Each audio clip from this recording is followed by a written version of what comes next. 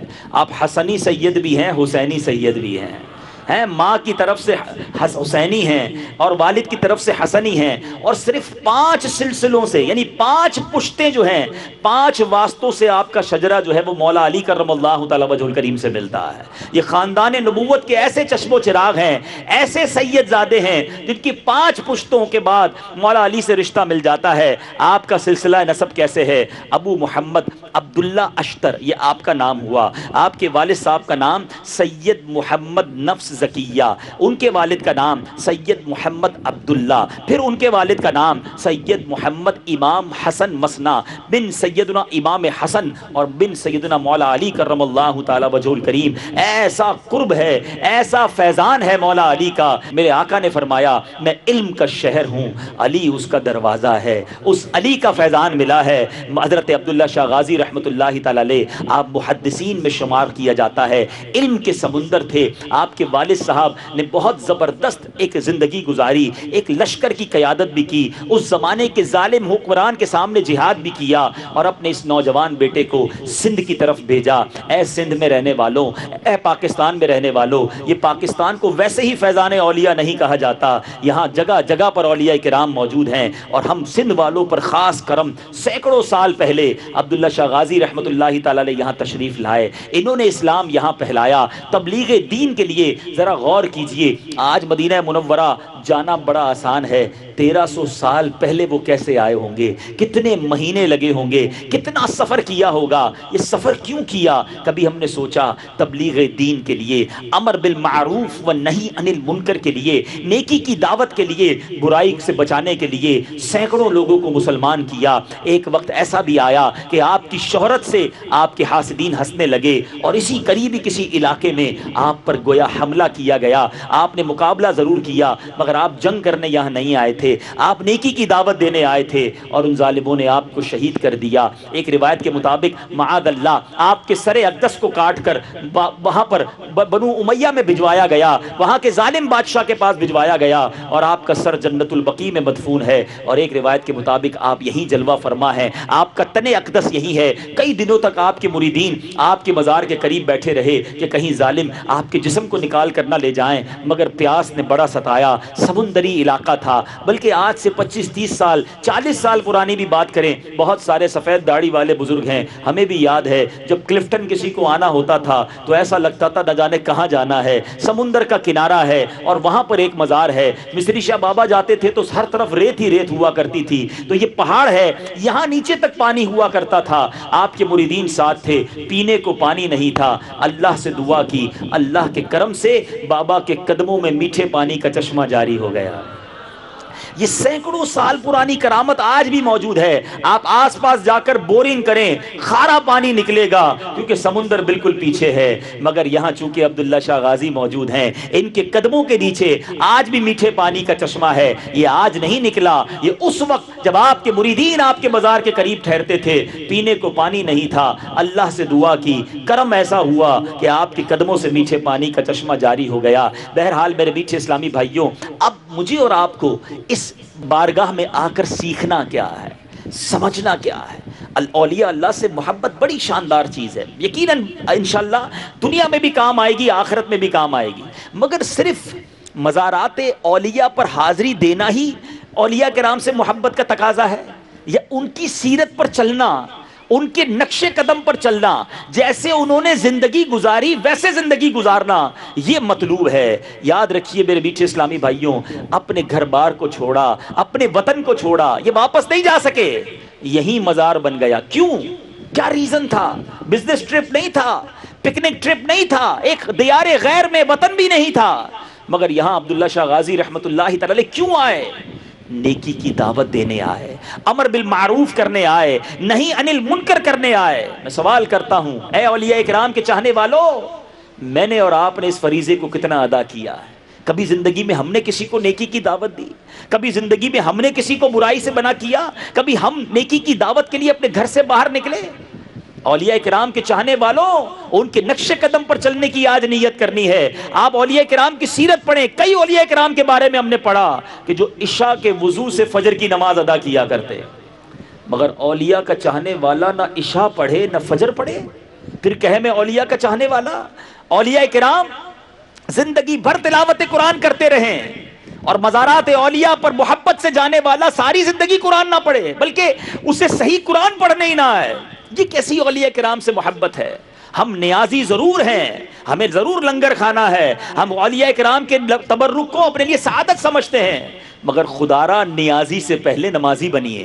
یہی اولیاء کرام کی چاہت ہے، یہی ان کی تعلیمات ہے۔ اور بات چلی ہے امر بالمعروف کی، تو آئیے میں آخر میں چند منٹ آپ کو اس بارے میں درس دے دوں۔ منقول ہے کہ اللہ عز و جل نے حضرت سیدنا یوشع بن نون علی نبینا علیہ الصلوۃ والسلام پر وحی بھیجی کہ آپ کی قوم کے 1,00,000 آدمی عذاب سے ہلاک کیے جائیں گے، جن میں 40,000 نیک ہوں گے اور 60,000 بد۔ آپ نے عرض کی یا رب، بدکاروں کی ہلاکت تو سمجھ آتی ہے، لیکن نیک لوگوں کو کیوں ہلاک کیا جا رہا ہے؟